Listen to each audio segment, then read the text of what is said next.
December 21st, 1944. 0530 hours.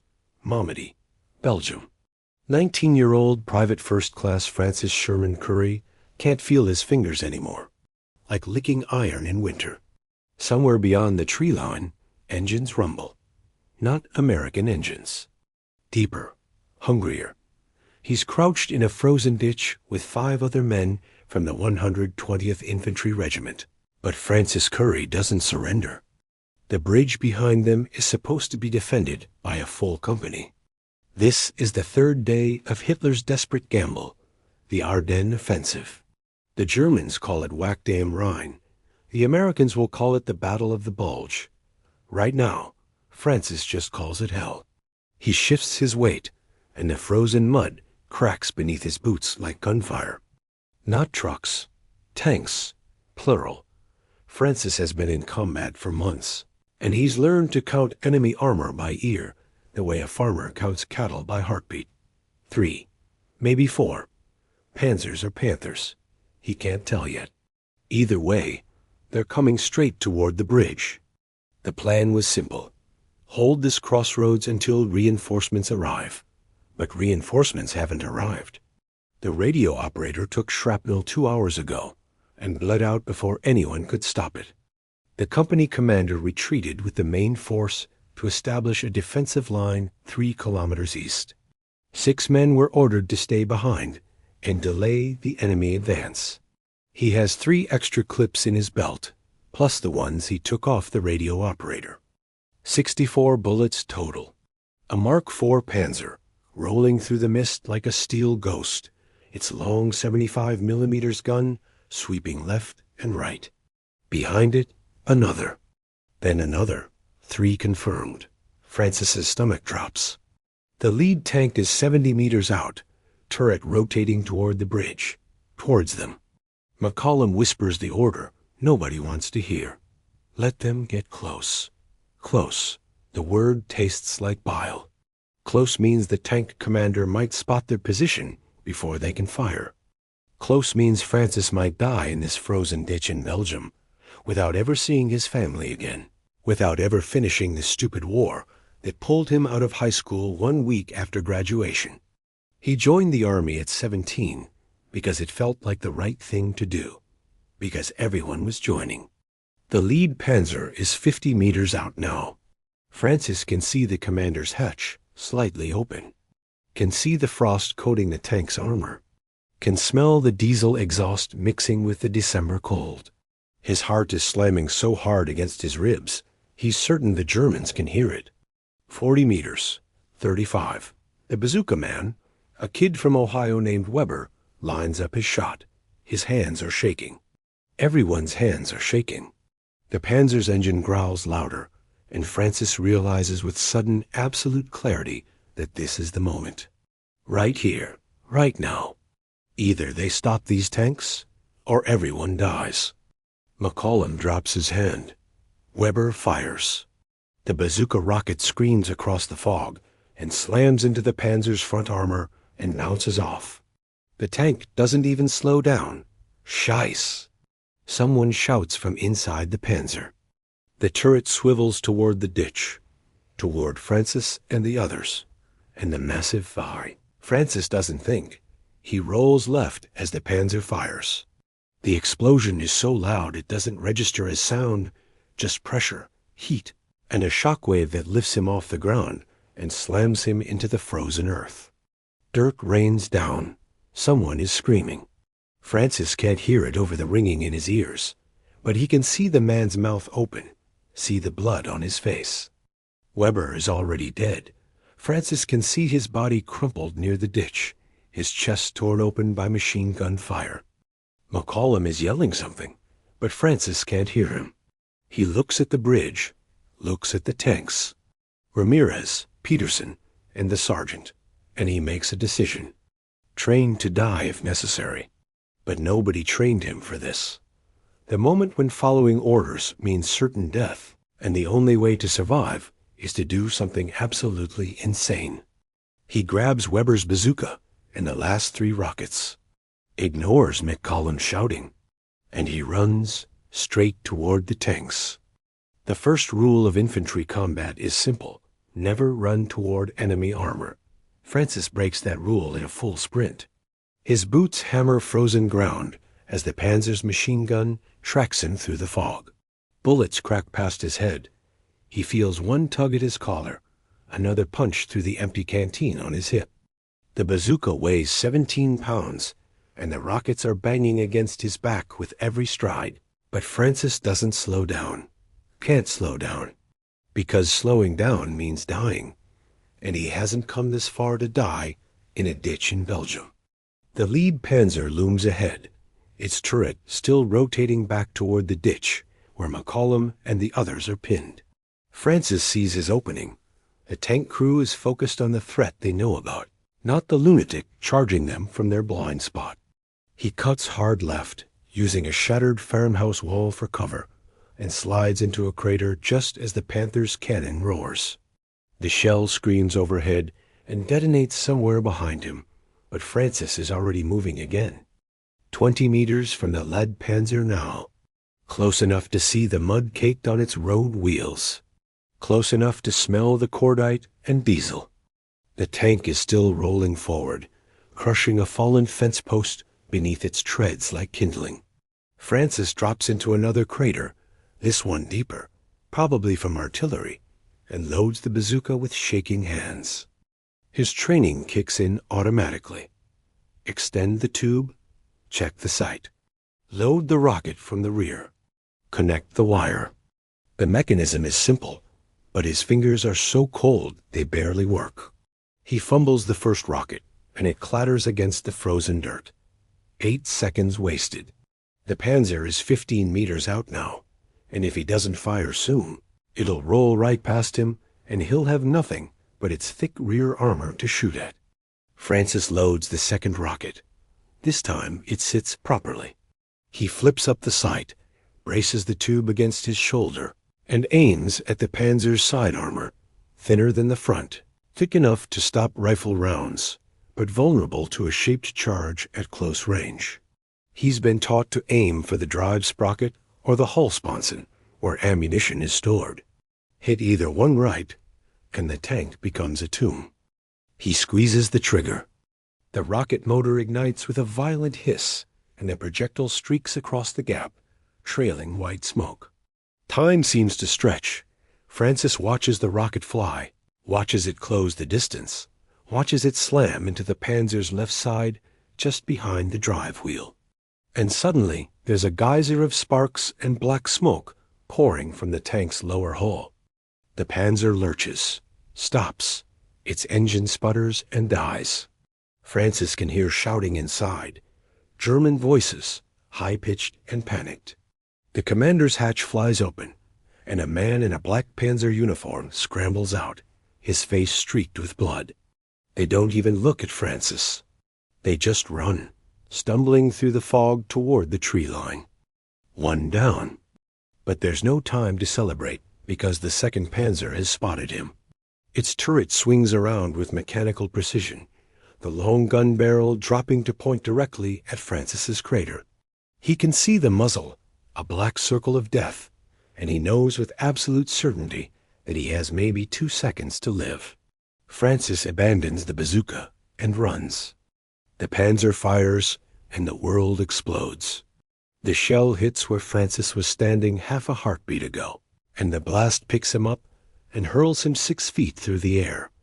He lands hard, rolling, tasting blood and dirt. His ears are screaming.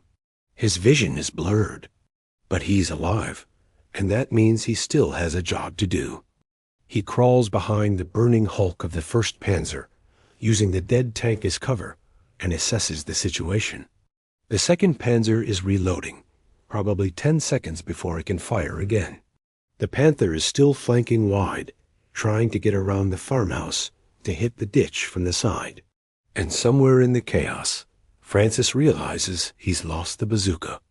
It's back in the crater, probably buried under debris from the last shell. No bazooka, no anti-tank weapons. Just his M1 Garand and 64 bullets that are completely useless against armored steel. Francis should retreat. Should fall back to the ditch, and hope reinforcements arrive before the remaining tanks overrun their position. That's what a sane soldier would do. He spots something near the burning Panzer, a German anti-tank weapon, a Panzerfaust, probably dropped by one of the fleeing crew members. It's a single-shot disposable launcher, crude but effective. Francis has never fired one before, but he's seen enough destroyed American tanks to know what they can do. He grabs it, checks the arming mechanism, and prays that 19 years of living and 3 months of combat have taught him enough to figure this out. The second Panzer is moving forward again, trying to push past the burning wreck. Francis waits until it's committed to the narrow gap between the farmhouse and the first tank. Wait until it can't reverse quickly, and then he steps out from behind cover with the Panzerfaust raised. The tank commander sees him. Francis sees the commander sees him. For one frozen instant, they're just two young men staring at each other across 50 meters of winter fog and war, both knowing that only one of them is going to survive the next 3 seconds. Francis fires first. The Panzerfaust's rocket motor ignites, and the shaped charge streaks toward the Panzer like a comet. It hits the turret ring, that vulnerable joint where the turret meets the hull, and detonates with catastrophic force. The explosion is different this time, deeper and more violent. Secondary explosions ripple through the tank as ammunition cooks off, and suddenly the entire Panzer is burning, black smoke pouring from every hatch and vision port. No one gets out. Francis doesn't watch. He's already running again, sprinting back toward the ditch where McCollum and the others are still pinned down by the Panther. The big German tank has finally worked its way around the farmhouse, and Francis can see its gun tracking toward his squad mates. They're going to die unless he does something right now. He has no anti-tank weapons left, no bazooka, no Panzerfaust, nothing but his rifle and a crazy idea that probably won't work. Might, just might, buy enough time for the others to escape. Francis Sherman Currey is 19 years old, and he's about to try something that will either save 5 lives or end his own in the next 60 seconds. The Panther tank is the most lethal predator on the Western Front, 75 tons of sloped armor and an 88 millimeters gun that can punch through American Sherman tanks like tissue paper. Francis is running straight at it with nothing but an M1 Garand rifle. The mathematics is absurd. The Panther's frontal armor is 4 inches of hardened steel, angled at 55 degrees. Francis's .3006 rifle rounds might scratch the paint, but he's not trying to penetrate armor. He's trying to blind it. The Panther's vision ports are its weakness. Thick glass blocks that let the driver and gunner see outside without exposing themselves. Francis learned this from a British tank instructor back in England. Shoot the vision ports, crack the glass, and suddenly the crew is fighting blind. They'll either stop to clear their sights or button up completely and rely on the commander's directions. Either way, it buys time.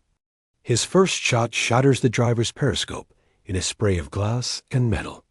The Panther lurches, its driver instinctively jerking the controls.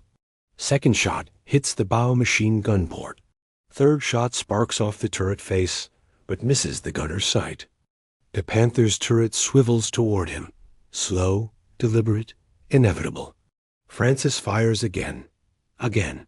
His rifle is screaming now, 8 rounds gone in rapid succession, the clip ejecting with that distinctive ping that every infantry soldier knows means you're empty at exactly the wrong moment. He reloads, fumbles the fresh clip, drop it in the snow, grabs another one, and slams it home just as the Panther's cannon roars. The shell hits the hay wagon and detonates in a blast of splinters and frozen straw. Francis feels something hot slice across his left shoulder. Shrapnel. He keeps firing, methodical, controlled, every shot aimed at the Panther's vision systems, the gunner's telescope, the commander's cupola, anything glass, anything the crew needs to see through. His fourth clip runs dry, and he's reaching for another when he hears McCollum screaming from the ditch. "Currey, fall back. We're moving." Francis risks a glance. The other 4 soldiers are scrambling out of the ditch, using the distraction to break contact and retreat toward the tree line. Johnson is helping Peterson, who's limping badly. Ramirez is laying down covering fire with the bar, short controlled bursts that won't stop the Panther, but might keep its crew buttoned up for a few more seconds. They're going to make it. All of them. If Francis can just keep this tank occupied for another 30 seconds. But 30 seconds is a lifetime when a Panther is hunting you. The tank is moving now, crushing the burning hay wagon beneath its treads, pushing straight toward Francis's position. Leaning out of the cupola hatch with binoculars, trying to spot the American who's been shooting at his tank. Their eyes meet across 40 meters of battlefield. The German officer shouts something Francis can't hear, and the Panther's bow machine gun opens up. Men G-34 rounds chew through the frozen ground in a deadly line, walking toward Francis like the footsteps of an angry god. He rolls left, scrambles behind a stone wall, and loads his last clip. 8 rounds. That's all he has left. 8 bullets against a 75-ton tank. Francis makes every shot count. He targets the commander directly now, not to kill him. That's nearly impossible with the officer partially protected by the cupola, but to force him back inside. 2 rounds crack past the Oberleutnant's head close enough to taste, and the German drops back into the turret, slamming the hatch shut. Now the Panther is completely blind, except for its narrow periscopes. Francis can imagine the scene inside. The commander cursing, the gunner asking for directions, the driver waiting for orders. They know there's an enemy soldier out here somewhere, but they can't see him, can't target him without exposing themselves. This is Francis's chance, maybe his only chance. Probably from earlier shelling. Dark, deep, good cover. If he can reach it, he might be able to flank the Panther from a different angle. Maybe find another German weapon, another Panzerfaust, something, anything that can actually hurt this beast. Francis takes a breath, counts to 3, and runs. The Panther's commander must have spotted the movement because the turret starts tracking, the big 88mm gun swinging around with hydraulic precision. Francis is sprinting flat out now, his wounded shoulder screaming, his lungs burning in the December cold. 20 meters to the cellar. 15. A Panther fires, and the shell screams past him so close he feels the heat. Impacts behind him in a fountain of frozen earth. 10 meters. 5. Francis dives through the cellar doors, just as the bow machine gun opens up again, bullets chewing through the wooden frame above his head. He tumbles down stone steps, crashes into something soft and yielding in the darkness, and for a terrifying moment thinks he's landed on a corpse. Then the corpse groans. In English. "Jesus Christ," a voice gasps. "Who the hell?" Francis's eyes adjust to the dim light filtering through the ruined cellar doors. There are 5 American soldiers down here, 120th Infantry like him, but from a different squad. They're wounded, exhausted, trapped. The youngest can't be more than 18, sitting against the wall with a field dressing wrapped around his leg, blood seeping through the white bandage. The oldest is a staff sergeant with 2 days of stubble and eyes that have seen too much. Private First Class Currey. Francis manages between gasping breaths. "You guys okay?" The staff sergeant laughs bitter and exhausted. "Do we look okay, kid? We've been pinned in this hole for 6 hours. Germans rolled right over us.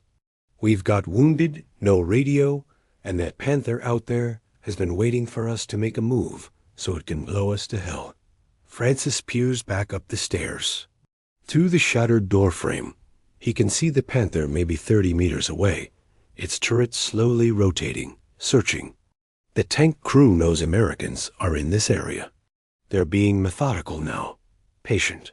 Eventually, they'll just put a high-explosive shell into every structure within 100 meters and call it a day. How many wounded? Francis asks. 3. 2 can walk. 1 can't. We tried to carry him out an hour ago, and that tank damn near killed us all. Francis thinks fast. The Panther is too close, too alert. Even if they wait for dark, still 4 hours away, the Germans will have infantry support by then. They need to move now, while the tank is alone, while the crew is blind and cautious. But moving means getting past 75 tons of German steel that's specifically hunting for them. Francis looks at the 5 trapped soldiers, looks at the Panther through the doorway, looks at his empty rifle and his bleeding shoulder and his frozen hands that can barely feel the trigger anymore. And he realizes something that should terrify him, but instead fills him with a strange, cold clarity. He's been improvising for the last 20 minutes, running on instinct and adrenaline and pure desperate luck. He's destroyed 2 Panzers with weapons he barely knew how to use. He's kept a Panther occupied long enough for his squad to escape. And now, somehow, he's responsible for 5 more lives that depend on him doing the impossible one more time. Private First Class Francis Sherman Currey is 19 years old, and he's starting to understand what heroes are. Not brave men who don't feel fear, but terrified boys who refuse to let fear make their decisions. "All right," he says quietly. "Here's what we're going to do." The staff sergeant stares at Francis like he's grown a second head. "What do you want to do?" "Draw the Panther away," Francis repeats, checking his rifle. Empty. He ejects the clip and looks around the cellar for anything useful. "I'll make noise. Get it to chase me. You move the wounded out the back while it's distracted. That's suicide, kid. So is staying here." Francis spots a German stick grenade, a style hand granate, lying in the corner near a pile of rubble. Probably left behind when the Wehrmacht rolled through earlier. He picks it up, checks the pull cord, still functional. 1 grenade, 1 empty rifle, and a plan that has maybe a 10% chance of working. The staff sergeant grabs his arm. "Listen to me. That Panther will cut you in half the second you show yourself. You've already done enough. More than enough. Let us figure this out." Francis meets his eyes. "Sergeant, with respect, you've been figuring it out for 6 hours, and you're still trapped. I'm not asking permission. I'm telling you. When that tank moves, you move. Understood?" There's a long moment where the staff sergeant weighs 19-year-old arrogance against 19-year-old results. Finally, he nods. 5 minutes. That's all we need. You'll have it. Francis doesn't know if that's true, but saying it makes it feel possible. He climbs back up the cellar stairs, staying low, and peers through the shattered doorframe. The Panther has rotated its turret toward the tree line where McCollum and the others disappeared. Good. The crew is focused on the wrong threat. Francis has maybe 30 seconds before they get bored and start systematically destroying every structure in sight. He unscrews the cap on the stick grenade and wraps the pull cord around his hand. The plan is simple in the way that desperate plans always are. Throw the grenade at the Panther's rear, not to damage it. The armor is too thick, but to get its attention. Make the crew think there's a threat behind them. When the tank turns to engage, Francis runs in the opposite direction and leads it away from the cellar. The wounded get out. Everyone lives. Except probably Francis. But he's been probably dead for the last 30 minutes, and he's still here, still breathing, still fighting. Maybe his luck holds, maybe it doesn't. Either way, 5 men get to go home. Francis takes a breath, thinks about his family in Hurleyville, New York, his mother who cried when he enlisted, his father who shook his hand and said, "Make us proud," his kid sister who promised to write every week and mostly kept that promise. He thinks about the letter he wrote last night, the one still folded in his jacket pocket that starts with, "If you're reading this," and ends with, "I love you all." Then he stops thinking and starts moving. Francis sprints out of the cellar, crosses 15 meters of open ground in 4 seconds, and hurls the stick grenade at the Panther's rear deck. The grenade arcs through the fog, bounces off the tank's engine compartment, and detonates in a sharp crack that echoes across the frozen battlefield. The Panther's turret spins toward the sound, like a predator catching a scent. Francis is already running, not away from the tank, but perpendicular to it, drawing its attention away from the cellar and the trapped soldiers inside. He weaves between shell craters and abandoned equipment, making himself a target, making himself the target. The Panther's bow machine gun opens up. Bullets chase Francis across the snow, kicking up frozen dirt inches from his boots. He zigzags instinctively, no pattern, just pure survival reflex. The tank is moving now. He can hear the transmission grinding as it pivots to pursue him. Perfect. Every second the Panther chases Francis is another second the wounded soldiers have to escape. Francis slides behind a destroyed American half-track, gasping for air. His shoulder is bleeding worse now, the shrapnel wound reopened by the sprint. He risks a glance back at the cellar. Through the fog, he can just barely see movement. The staff sergeant and two others helping the wounded soldier out through a back exit, moving fast toward the tree line. They're going to make it. But Francis has a new problem. He's out of grenades, out of ammunition, and the Panther has him pinned behind a half-track that won't stop an 88mm shell. The tank is 40 meters away and closing, its engine growling, its tracks crushing everything in their path. Francis can see the commander's cupola rotating, searching for him. He needs a weapon, any weapon. Francis searches the half-track desperately.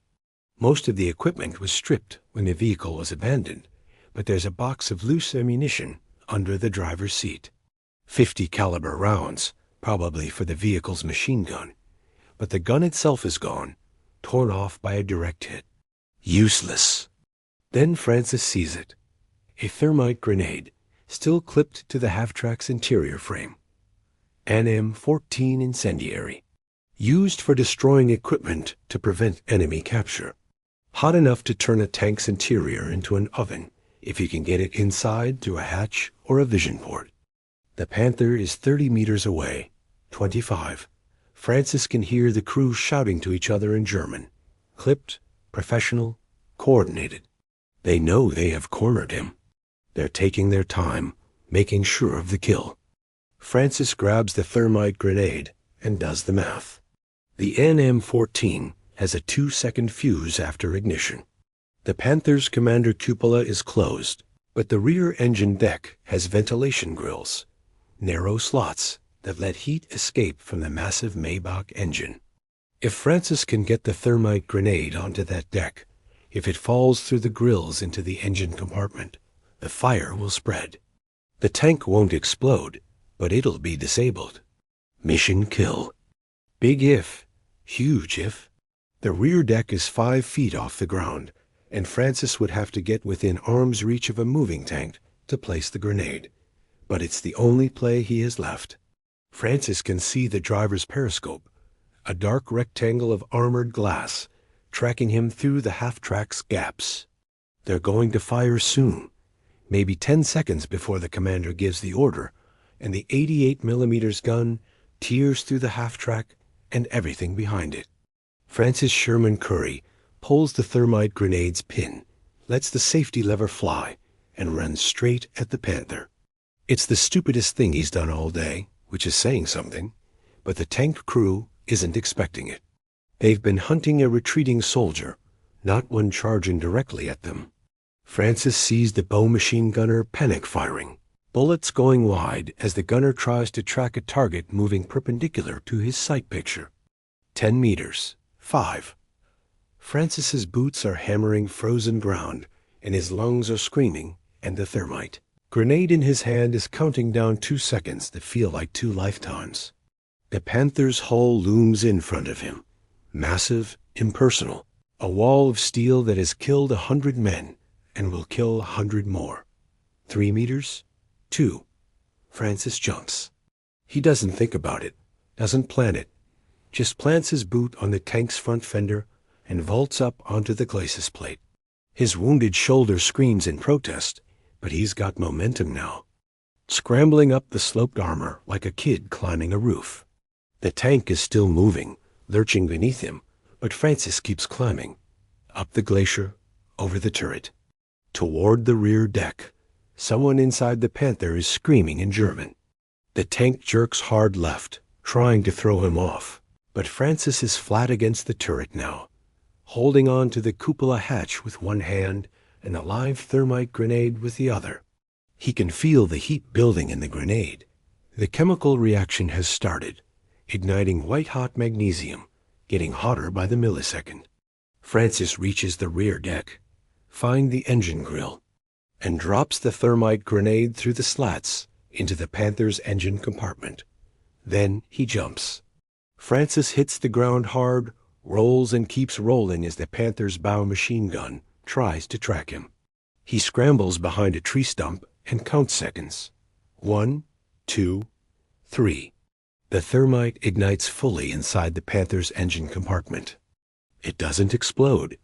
Thermite doesn't work that way. Instead, there's a brilliant white flash visible through every seam and vent in the tank's rear armor, followed by thick black smoke pouring from the engine deck. Francis can hear screaming inside, panicked, animals screaming, and then the commander's hatch flies open, and German tankers start bailing out. First the commander, then the gunner, both of them trailing smoke from their uniforms. The driver is last, stumbling and coughing, his face blackened by soot. The Panther is still running, but barely.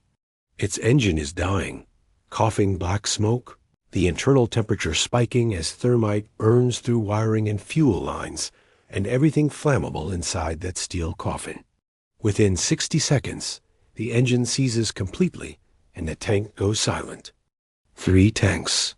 Francis Sherman Currey has just knocked out 3 German tanks, 2 Panzers and a Panther, in less than 40 minutes, using weapons he barely knew how to operate, with nothing but adrenaline and desperate improvisation keeping him alive. He lies behind the tree stump, gasping for air, bleeding from his shoulder, and trying to process what he just did. Around him, the battlefield has gone quiet. The German tank crews have retreated into the fog. The bridge at Malmedy is still standing. The wounded Americans are gone, safely escaped toward friendly lines. McCollum and the others are probably regrouping somewhere in the tree line. Francis is alone with 3 burning tanks, and the slow realization that he's still alive. He stays down for another 5 minutes, making sure the German infantry isn't about to counterattack, and then starts the long walk back toward American lines. His shoulder throbs, his ears are still ringing, his hands won't stop shaking. But he's walking, which means he's winning. By the time Francis finds McCollum and the others, the sun is trying to break through the fog. The sergeant takes one look at Francis, covered in soot and blood, and God knows what else, and just shakes his head. "You're either the bravest son of a bitch I've ever met," McCollum says quietly, "or the craziest. Maybe both." Francis doesn't answer. He just sits down in the snow, closes his eyes, and tries to remember what normal feels like. He'll have time to figure that out later. Right now, he's just a 19-year-old kid who held a bridge, saved 10 lives, and stopped a German counterattack with nothing but courage and a series of increasingly insane decisions. They'll give him a Medal of Honor for it, but that's months away, in a future Francis can't see yet. Right now, in this moment, Private First Class Francis Sherman Currey is just trying to catch his breath and wondering if he'll ever stop shaking.